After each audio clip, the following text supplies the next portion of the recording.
지갑을 열 때마다 인자한 미소를 짓고 있는 분이 계십니다.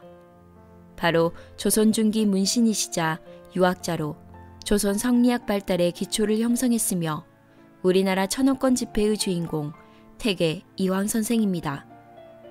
당대에 어깨를 나란히 하던 율곡이이가 서인들의 정신적 지주라면 태계 이황은 동인들의 정신적 지주였지요. 율곡의 제자들과 이황의 제자들이 서로 자신들의 스승이 더 성현이라고 우기다가 결국 그들은 스승들의 잠자리까지 훔쳐보게 됩니다. 제자들이 몰래 두 성현들의 집 창호지를 손가락으로 뚫어 훔쳐보니 율곡이 도학자답게 잠자리에서도 품위를 잃지 않고 점잖게 부인을 상대하며 신소리 한번 내지 않았지요. 반면 이황은 과감하고 일면 난잡하기까지 하여 보던 제자들이 민망해하며 얼굴만 붉힌 채 돌아갔다고 합니다. 다음날 이황의 제자들이 성현으로서 어찌 그렇게 짐승처럼 일을 치릅니까? 하고 묻자 이황이 웃으며 남녀가 교합하는 것은 음양이 서로 통하는 것을 말하느니라. 구름 한 점 없는 하늘에 어찌 비가 내리겠는가? 음양이 교합하는데 조용할 수 없는 법. 오히려 율곡이 그리 점잖게 교합하면 음양 산생의 이치에 맞지 않아 후사가 없을까 걱정이 되는구나. 라고 이야기하였고 정말 율곡이인은 정실에게서 아이를 얻지 못해 서자가 대를 이었지요.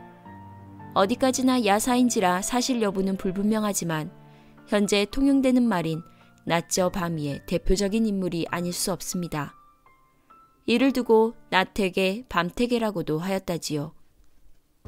이러한 태계의왕이 정을 주었던 4명의 여인들이 있었습니다. 바로 첫 번째 여인은 태계의왕이 21살이 되던 해 결혼한 허씨 부인입니다. 하지만 이왕이 27살이 되던 해 둘째 아들을 낳고 한 달 만에 산후 후유증으로 세상을 떠나게 되지요. 이왕은 사이된 바를 다하기 위하여 혼자 되신 장모를 마지막까지 돌보았다고 합니다. 그리고 두 번째 여인은 첫째 부인과 사별한 직후 첩시를 드렸는데 그녀는 이왕 집안의 안살림을 충실히 보살폈고 또한 두 번째 부인 권씨와 이왕이 혼인한 뒤에도 장애가 있는 권씨를 대신해 실질적인 안살림을 살폈지요. 이러한 첩실의 노력에 보답하는 의미로 이왕은 첩실이 사망한 후 그 사이에서 태어난 아들인 서자 이적을 호적에 올렸습니다. 행여나 그 후손들이 적서 차별을 받을 것을 염려하여 족보에 적서의 구별을 두지 못하게 금하였습니다. 이후로 지금까지 퇴계 가문의 족보에는 적서의 기록이 없다고 합니다. 세 번째 여인은 바로 30살에 결혼한 두 번째 부인 권씨입니다.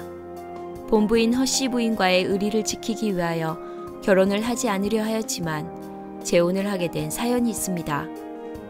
앞서 설명드린 바와 같이 권씨 부인은 장애가 있었습니다. 권씨 집안이 역적으로 몰려 권씨의 할아버지 권주가 연산군의 어머니 패비윤 씨에게 사약을 전달한 사람이라 갑자사화로 교살당했으며 할머니는 관노가 되고 아버지는 유배를 당했는데 이 과정 속에서 어린 권씨는 정신줄을 놓고 지적 질환을 얻게 되었지요. 이왕의 동네에 권씨 부인의 아버지 권질이 유배를 오게 됩니다. 그러면서 권질은 이왕과 금세 친구가 되지요. 권질은 이왕의 인격을 알아보고 자신의 부족한 딸을 부탁하게 됩니다. 부디 죄인의 소원을 들어주시게나. 자네가 아니면 내 딸을 봐줄 사람이 없네. 이러한 가정사를 알게 된 이왕은 그녀를 치근히 여겼고 아내로 맞아 물적으로도 심적으로도 보살피는 지극정성을 보였습니다. 이왕이 그녀를 얼마나 아꼈는지는 몇 가지 일화가 있습니다. 권씨는 제사가 시작되기 전에 제사상에 있는 배를 남몰래 집어 치마 속에 숨겼고 이를 눈치챈 이왕의 형수가 그녀를 질책하자 이왕은 제사를 지내기 전에 음식을 먹는 것은 예법에 어긋난 일입니다. 하지만 조상님께서도 후손을 귀엽게 여기실 터이니 손자 며느리의 행동을 노엽게 여기지 않을 겁니다. 라며 아픈 아내를 감싸주었지요. 나중에 제사를 마친 뒤 이왕이 아내에게 왜 그랬냐고 묻자 권씨 부인은 배가 몹시 먹고 싶어서 그랬다고 답하지요. 이에 이황은 아내를 위해 배를 가져다가 손수 깎아주었다고 합니다. 또 한 번은 이황이 상갓집에 가기 위해 흰색 도포를 입으려 하였는데 도포가 해져 있기에 권씨 부인에게 기워달라고 부탁하였더니 권씨 부인은 붉은 천을 덧대어 기웠습니다. 이황은 아무 말 없이 도포를 입고 상갓집에 갔지요. 예법에 전통한 퇴계가 상갓집에 빨간색 천을 덧대 기운 흰 도포를 입고 온 것을 본 사람들은 상당히 놀랐는데 심지어 빨간 천을 덧대는 것이 예법에 있냐고 물어보기도 했습니다. 이에 이황은 아무 말 없이 빙그레 웃기만 했지요. 허나 이처럼 어지럽던 이황의 결혼사는 순탄치 않았습니다. 이황이 46살이 되자 권씨 부인은 아이를 낳아 세상을 떠나게 됩니다. 이황은 자녀들에게 생모와 계모를 차별하지 않도록 가르쳤으며 권씨 부인이 사망하자 자녀들은 3년상을 심요살이하고 이황은 건너편에 암자를 짓고 1년어를 기거하였습니다. 마지막으로 네 번째 여인은 바로 이황이 48살 때 만난 두양이라는 여인입니다. 이황은 권씨 부인이 죽자 재혼하지 않고 평생을 보냈으나 단양군수 시절 만난 기녀 출신 두양과는 9개월의 짧은 사랑을 하게 됩니다.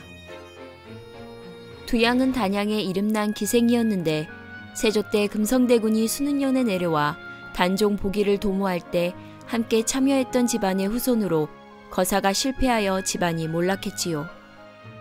10살이 전 부모와 사별하고 그녀의 빼어난 미모를 아까워하던 퇴기가 그녀를 길러 기생이 된 것이지요.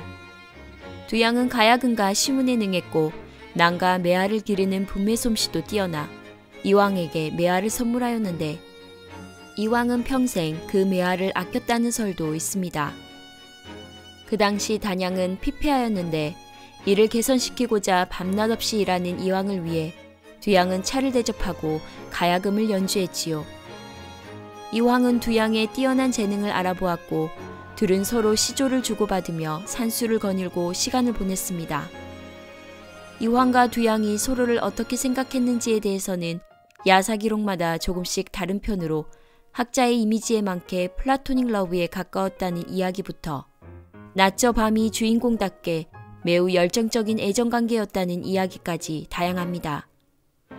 하지만 부인 9개월 만에 풍기군수로 옮기게 되고 아끼는 두양과 이별하게 되지요.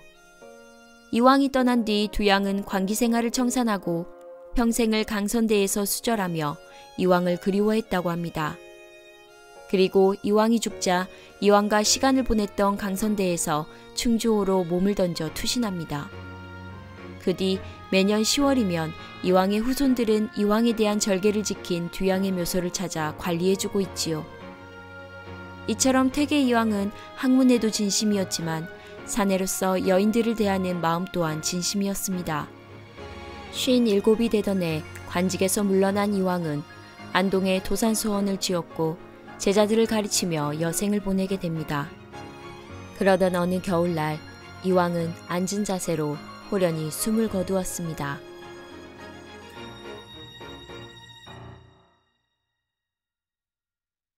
오늘의 이야기가 재밌으셨다면 구독, 좋아요, 알람 부탁드립니다. 그럼 오늘보다 내일 더 활짝 필 하루를 기다리며 지금까지 블루밍 꽃이었습니다.